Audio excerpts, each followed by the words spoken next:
Hello everyone, আসসালামু আলাইকুম। Welcome to my daily blog. কেমন আছেন সবাই?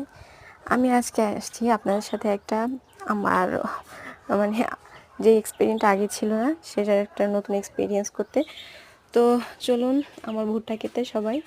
দেখুন আমি যেদিন থেকে ভুট্টা ক্ষেত করছি তার সেদিন থেকেই বলছি যে আব্বুকে আমি যখন কচি ভুট্টা হবে আমি একটা ভুট্টা কিন্তু অবশ্যই ছিঁড়বো। তো আমি প্রায় এক সপ্তাহ ধরে আব্বুকে বলতেছি একটা ভুট্টা ছিঁড়ি। তো আব্বু কোনোভাবে আমাকে ভুট্টা ছিঁড়তে দিচ্ছে না।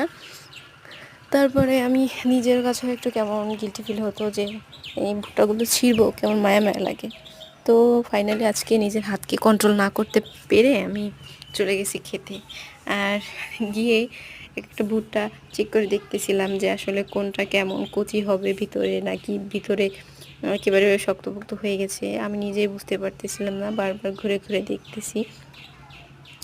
প্রত্যেকটা ভুট্টার চুলগুলো, মানে চুল না, যদিও এটাকে কি বলে আমি জানি না, চুল চুল আমি বলি, চুলগুলো এত বেশি সুন্দর, অনেক কচি আর সফট ছিল, অনেক সফট।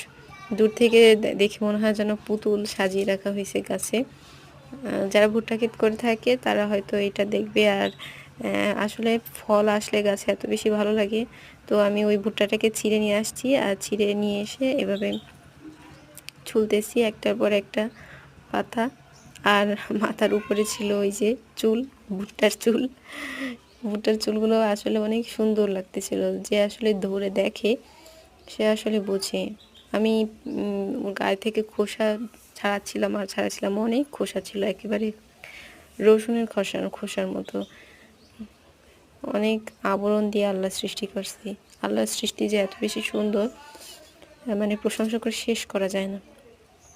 চুলগুলো বের হয়ে আইছে একবারে, কি সুন্দর একেবারে। আমি দেখেই তো প্রথমবার, আমি লাইফে ফার্স্ট টাইম এবার দেখছি আমার ভুট্টা।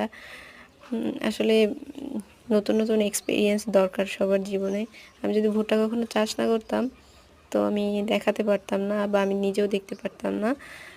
আর আমার কোনো ক্যামেরাম্যান ছিল না, এজন্য আমি একটু বাহিরে, তো আমি এভাবে ফোনটা ইটের সাথে হেলান দিয়ে রেখে তারপর ভিডিও করতেছিলাম। তো একেবারে সাদা, একেবারে টকটক করতেছে ভুট্টাটা। মনে হচ্ছিল যেন এখনই কামড় দিয়ে খেয়ে ফেলি।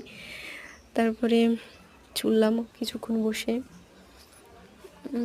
চলতে চলতে অনেক কথাই ভাবছিলাম আর নিজেদেরকে খুব ভালো লাগছিল। তো ভেঙে ফেলছি। এই হচ্ছে ভুট্টাটার ভিতরটা এরকম টকটকে। তো সবাই অনেক ভালো থাকবেন। আল্লাহ হাফেজ।